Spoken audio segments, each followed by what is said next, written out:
Estamos aqui com mais um Papo Suprem, um programa da TV Suprem, veículo de comunicação da União Planetária, pioneira em comunicação positiva no Brasil. Aqui a comunicação é sempre elevada.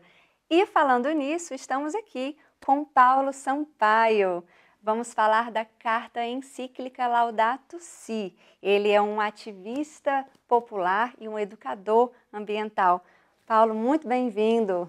Obrigado, Luana. Obrigado pelo convite. Alegria estar aqui. Vamos falar dessa carta.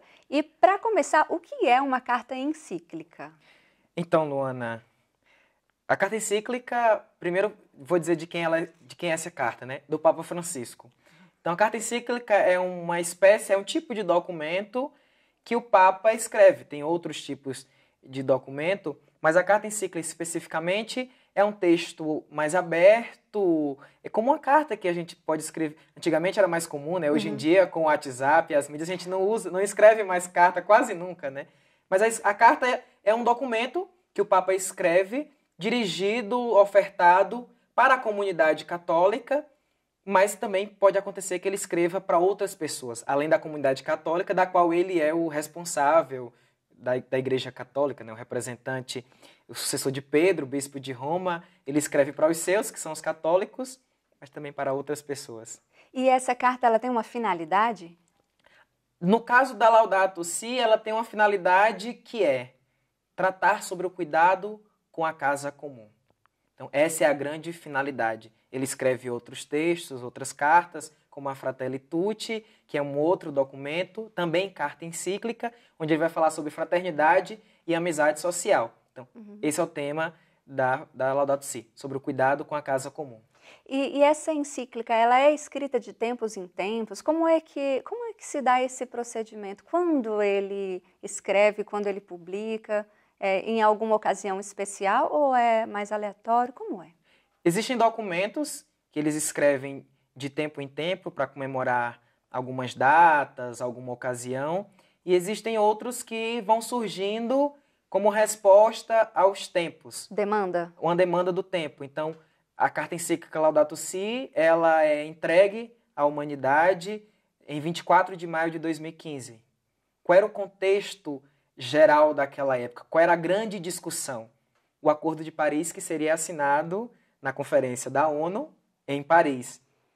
É uma forma dele responder, orientar, conduzir os católicos, e nesse caso, para toda a humanidade, especificamente cada pessoa que habita neste planeta, sobre essa temática. Então, os papas, né, a partir do seu tempo, vão sentindo qual é a necessidade, qual é a demanda da igreja e também do mundo. E, a partir disso, vão orientando os seus fiéis dentro daquela temática.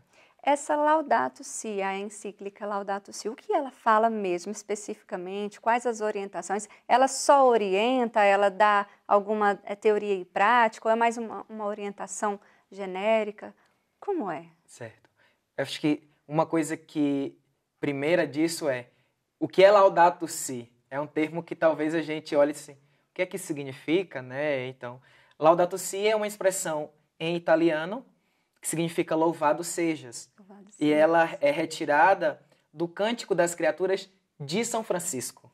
São Francisco, quase 800 anos, em 2025 faz 800 anos que ele começou a compor o Cântico das Criaturas. E no Cântico das Criaturas ele louvava a Deus por toda a criação.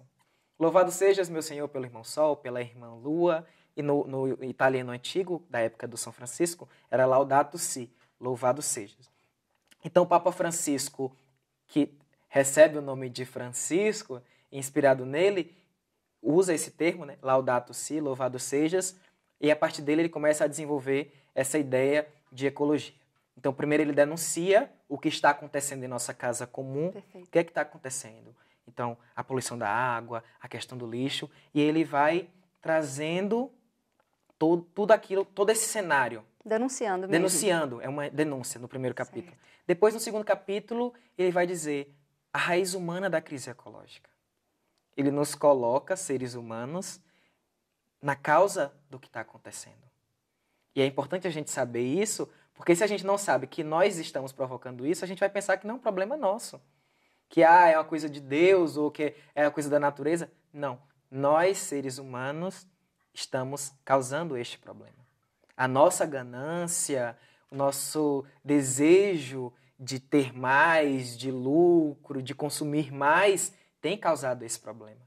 E em seguida ele vai dizer, olha, no 3º capítulo, o Evangelho da Criação. É uma das coisas mais lindas que eu já li na minha vida. E ele, apesar de se dirigir a todas as pessoas, ele vai falar a partir da espiritualidade dele, que é enquanto liderança católica. E ele vai trazer, né, ele traça como que na Bíblia essa temática ela é trazida, né, ela é trabalhada. E aí vai trazendo e vai mostrando toda a criação como um grande hino, como uma grande obra de amor de Deus, uma grande expressão do amor de Deus. Isso é belíssimo, isso é fantástico. Lindo. E a partir disso ele vai desenvolvendo o que nós podemos fazer, algumas orientações de ação. Então ele vai falar socialmente, como que nós podemos agir, politicamente, como nós podemos agir. Enquanto cristãos, ou enquanto pessoas, como é que a gente pode pensar a nossa dimensão religiosa, da nossa fé, da nossa espiritualidade, mas também de ação na casa comum, na sociedade. E depois ele finaliza o último capítulo, uma linguagem mais poética, e aí vai falar da criação como reflexo de Deus. É espetacular, é belíssimo. E é tanto que não só católicos se utilizam desse texto. Muitos cientistas e lideranças de outras religiões usam, porque de fato é uma inspiração. Em 2015, quando ele escreve a carta encíclica, o mundo todo se estremece, por assim dizer, porque era a primeira vez que na história recente que um papa se posicionava tão fortemente sobre uma temática. E é uma temática que desperta, assim, esses interesses de lados, né? E ele disse, as igrejas também têm que se posicionar. O cristianismo também tem que se posicionar diante desta realidade. A gente não está à parte disso. Ele escreve e estremece o mundo, e até hoje estremece vidas, né? Converte vidas. Ele fala em conversão ecológica. Quer dizer, mesmo os fiéis, nós temos que ter a nossa conversão ecológica. A gente não pensa muito nisso. Mas ele diz, isso não é parte secundária, não é algo opcional.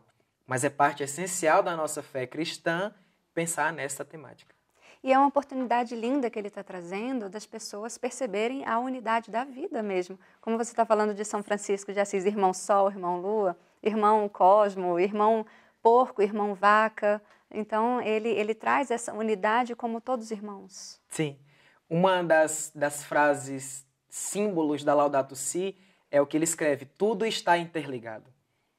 Ele nos mostra, ele nos alerta, ele nos relembra. Eu acho que eu nem sei qual é o verbo exato para dizer o que é que ele faz para a gente, mas de fato é trazer uma memória que acho que às vezes a gente se esquece. De que nós não estamos acima da criação. Quem está acima da criação é Deus. Nós somos criaturas de Deus. Então a gente está dentro da criação. Nós somos criatura de Deus. Nós fazemos parte de um todo. A gente não está acima, a gente está junto. Tem até algumas imagens quando a gente estuda na escola da biologia, que é a visão ego e eco. Perfeito. Na visão ego está o homem como que uma pirâmide, toda a criação, todos os demais espécies, animais, vegetais, abaixo, né? A visão eco nós estamos dentro. Nós somos parte como todas as outras criaturas. Porque ele ali no topo, a gente acha que pode dominar tudo. E aí destrói tudo. Sim.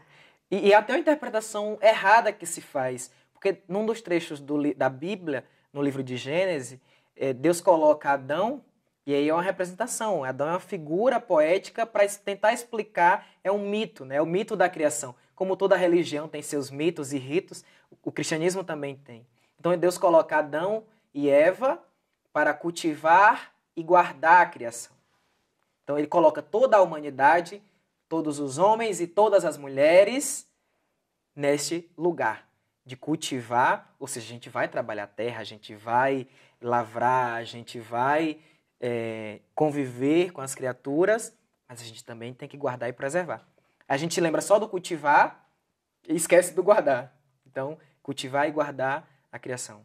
Tem uma fala que ensina que os animais ou a vida, né, a natureza espera da gente o que a gente espera de Deus.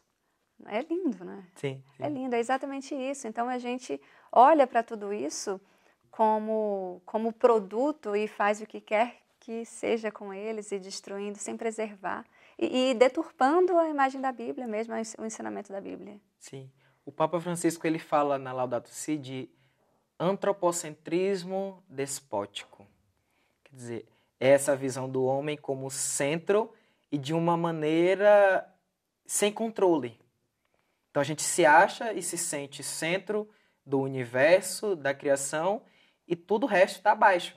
É por isso que ele vai, desde o início, dizendo, tudo está interligado, para nos mostrar que, olha, Deus colocou para cultivar e guardar, mas não colocou a gente como senhor da criação. O senhor da criação é Deus. Perfeito. A gente se acha senhor da criação, mas nós somos também criaturas de Deus. Então a gente não está acima, a gente está no meio, né, junto de todas as criaturas. Isso nos leva para um lugar de humildade. Porque a gente se acha superior e fica num orgulho e isso leva a uma destruição completa. Sim, sim.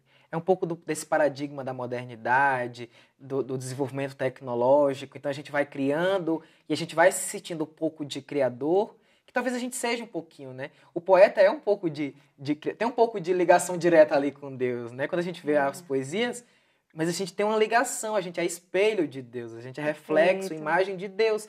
A gente não é Deus, então a gente não é o Senhor da criação. Nós somos parte do todo. E que a gente tem esse poder de escolha para o bem, para coisas positivas, né? Sim, sim. Paulo, um prazer conversar com você. Estamos finalizando o primeiro bloco, mas a gente vai para um breve intervalo e a gente volta já.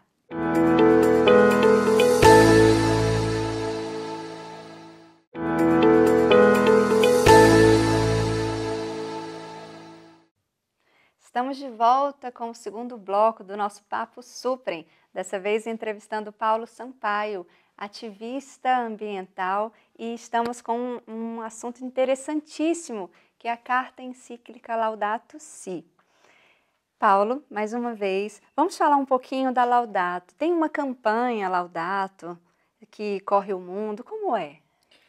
Anualmente, a partir do dia 24 de maio, que foi o dia que o Papa ofertou ao mundo, né, entregou essa carta tão bonita, a gente celebra o aniversário da carta encíclica como forma de resgatar os seus ensinamentos.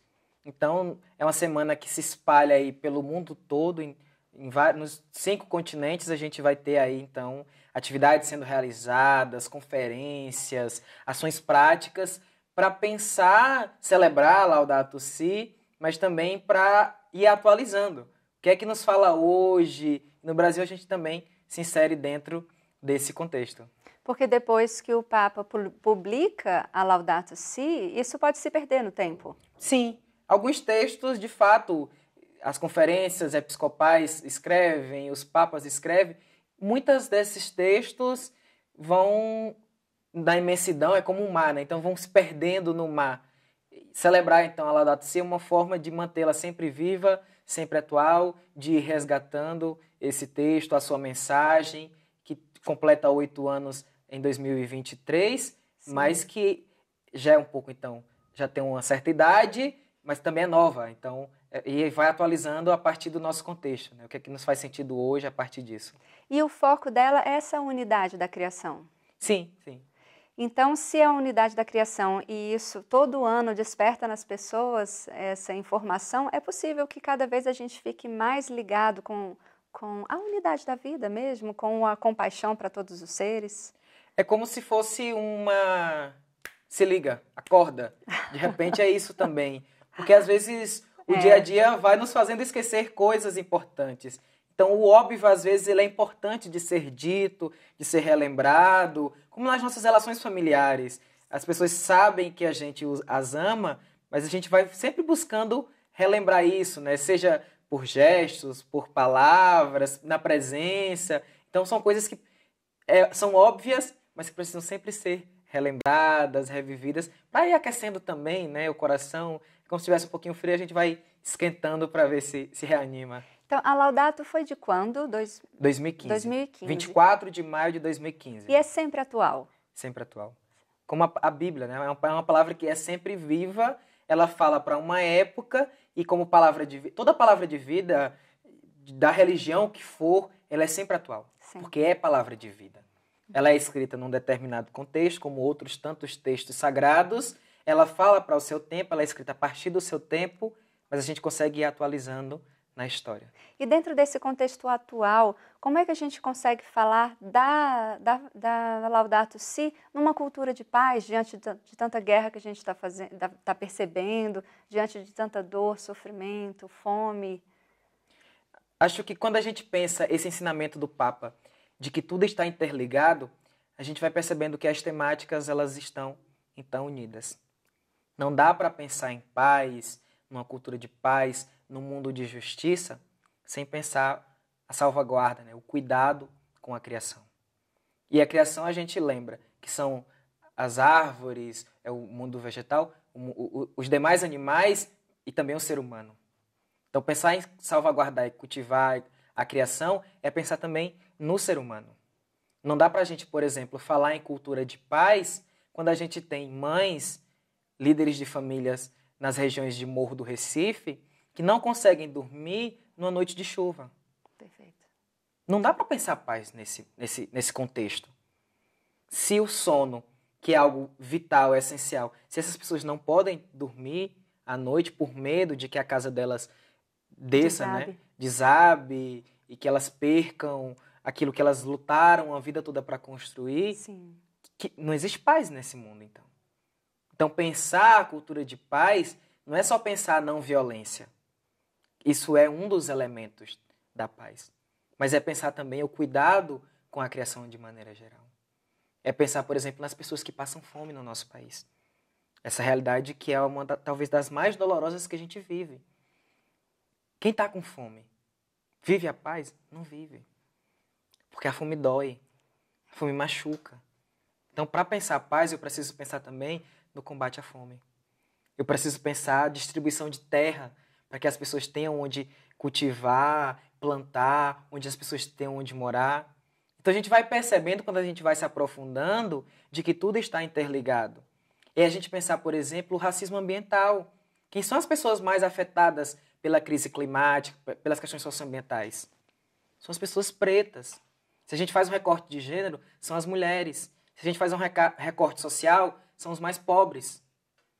Então, pensar o cuidado com a criação, pensar a cultura de paz, é pensar também o combate ao racismo, é pensar a igualdade de gênero, é pensar em distribuição de renda. Então, todos esses elementos, eles estão interligados. E aí a gente vai percebendo, então, que pensar a paz é pensar a salvaguarda da criação, é pensar a justiça, e que pode ser um tripé, que inclusive é utilizado por muitas denominações religiosas, congregações religiosas, sim, esses temas de maneira interligada. Justiça, paz e integridade da criação. Eu acho que cada vez mais esse convívio dentro da sociedade, conversando com as pessoas que a gente tem ido conversar, a gente vai percebendo. São três elementos que são intimamente ligados. Eu não consigo separar uma da outra. Não vai haver paz se a gente não tiver um mundo de justiça e de salvaguarda da criação. Pensar o cuidado da criação é também pensar um mundo de paz e um mundo de justiça e assim por diante, né? Então são três coisinhas que estão ali intimamente ligadas. É um tripé. E que tudo isso leva para uma raiz do egoísmo. Sim. O egoísmo. E de combater esse egoísmo. Acho que é a grande coisa. Quando os cientistas, o Papa Francisco diz, né? O antropocentrismo despótico, a raiz humana da crise ecológica. O Papa não está inventando. O Papa está se apoiando também naquilo que os cientistas, há mais de 30 anos, do IPCC, que é o Painel Intergovernamental de Mudanças Climáticas, que está ligado à ONU, que eles vêm dizendo. Eles têm dito, os seres humanos são os grandes causadores da crise climática. E não percebe. E não percebe. Essa é a grande questão. E depois se acha vítima da vida, do universo, da natureza. Então a gente entra num vitimismo sem perceber que nós somos os causadores diretos. Sim. Não cuidamos do nosso alimento. O que é alimento? A gente define animais como alimento, sendo que tem outras fontes maravilhosas que conseguem sim alimentar uma população inteira e acaba levando a carne para um alimento específico para poucas pessoas saciarem sua fome e fica inviável. Sim. E até nisso a gente percebe essa luta por justiça. Porque quando a gente fala a raiz humana da crise ecológica e o painel intergovernamental diz que não se tem dúvidas hoje de que o ser humano está provocando tudo isso. Só que a gente provoca de maneira desigual, alguns mais do que outros. Quem tem acesso aos meios de produção, eles causam mais destruição do que aquelas pessoas que estão ali passando fome. Mas quem está passando fome sofre mais as consequências dessa crise climática. É o conceito de racismo ambiental, Perfeito. que foi criado por uma liderança religiosa. O reverendo, que ainda é vivo, ele é reverendo, doutor, professor, o Benjamin Chaves, ele é de tradição batista, e a partir de um trabalho da igreja dele é que ele vai investigar lá nos Estados Unidos o que a gente entende de racismo ambiental. Que essa crise climática ela não afeta a todos de maneira igual. Existem algumas pessoas, que são as pessoas negras, as pessoas pretas, que são as mais afetadas. Certo. E a injustiça ela somente se revela porque não são essas pessoas as que mais poluem. Não são essas pessoas as que mais degradam, mas são as principais impactadas. Então a gente sofre de um lado e de outro. A balança não está igual. A balança não está igual. Por isso que a gente precisa lutar por justiça. Exatamente. E como a religiosidade ou a espiritualidade pode ajudar na casa comum? A casa comum como o planeta?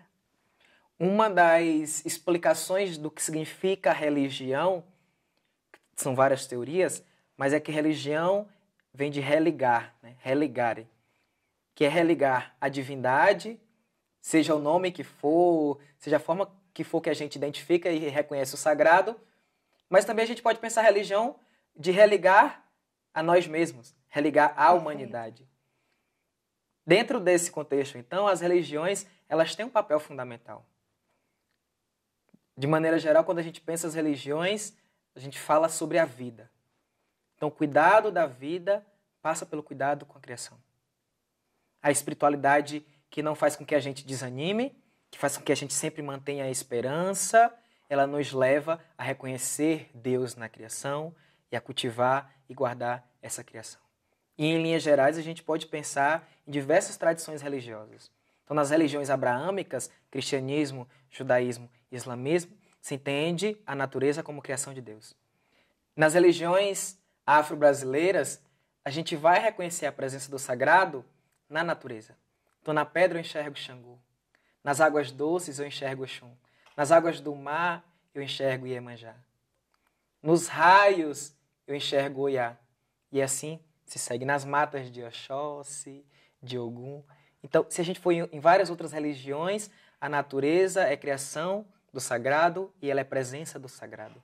Os povos indígenas, a espiritualidade dos povos indígenas, na sua imensa diversidade, mas também reconhece a natureza como sagrada, a natureza como mãe. Então, as espiritualidades que unem, que ligam, elas podem nos ajudar a nos religar, a nos reconectar como criaturas, parte da natureza. De enxergar a terra, o Papa Francisco chama mãe e irmã. Por que mãe? Porque é ela que nos sustenta, é ela que nos nutre. A gente, nas tradições, diz: do pó viemos, ao pó voltaremos. Então a gente faz parte também desta terra. A água que corre em nosso corpo é a mesma água que corre nos rios. Então nós somos parte deste todo. Olha, você sabe passar a mensagem de Deus. Você tocou aqui no meu coração de uma forma tão linda que eu estou em êxtase. Muito obrigada. Você é realmente um ativista ambiental. Fala um pouquinho do seu trabalho. Hoje eu trabalho com ativismo ambiental e me reconheço como educador popular a partir de experiências que vivi. Tenho pouco tempo de vida, né? 25 anos, mas eu digo, olha, para quem tem 25 anos, todo tempo é todo tempo. Então, na minha história de vida, 25 anos é toda a minha vida, mesmo pouco tempo, né? Então, dentro do ativismo, hoje eu atuo na iniciativa chamada Fé no Clima, que é uma iniciativa do ISER, que é o Instituto de Estudos da Religião, e o nosso trabalho é justamente esse diálogo com religiões sobre o cuidado com a casa comum, sobre as questões socioambientais e sobre as mudanças climáticas. Então faz um pouco da ponte entre as religiões, mas também um pouco essa ponte entre ciência e fé. Como que a ciência pode nos ajudar, ou como que a religião pode ajudar a ciência a tocar o coração das pessoas e dizer, olha, os cientistas estão dando alertas. Então vamos escutar também o que a ciência tem a nos dizer sobre isso? Perfeito. E como é que a gente te encontra? Fala aqui pra gente. Então, a gente pode conhecer o trabalho através do Instagram, do ISER, que é @ISER na rede. Uhum. O meu Instagram pessoal é Paulo Sampaio NE, então quem quiser procurar. Nossa, ENIE é por causa do Nordeste, né? Eu sou maranhense, mas já há muito tempo em Pernambuco, então sou nordestino. Então trago também comigo o lugar de onde eu venho. Porque tem isso também. A gente fala a partir de onde os nossos pés pisam. Então eu falo a partir do chão do Nordeste. Sendo até meus avós são todos do Ceará, então eu sou... Minha ascendência é toda cearense, então tenho a raiz no Ceará, depois vai para o Maranhão, Pernambuco, e assim a gente está dentro do Nordeste. Paula, eu estou encantada com você. A gente fala que a gente é a ponta da caneta escrevendo a consciência divina. Se a gente não atrapalhar Deus, a gente consegue jogar essa mensagem divina para a humanidade, e é o que você faz lindamente. Amém. Estou encantada, muito obrigada Agradeço por tudo eu. isso, foi um prazer enorme. Muito obrigado pelo convite. Acho que você pode dizer amém, que assim seja, né? Que seja instrumento do amor de Deus. Assim é. Que todo mundo que está em casa também, né? Que a gente possa se permitir ser instrumentos do amor de Deus, do nome que a gente imaginar que seja Deus, né? Mas na vida das pessoas ser instrumentos do amor de Deus. Eu passaria horas conversando com ele, mas estamos finalizando o nosso Papo Suprem. Você pode acompanhar nossas redes sociais, aqui também no canal 2 da NET TV e no YouTube. Paulo, muito obrigada. Eu que agradeço.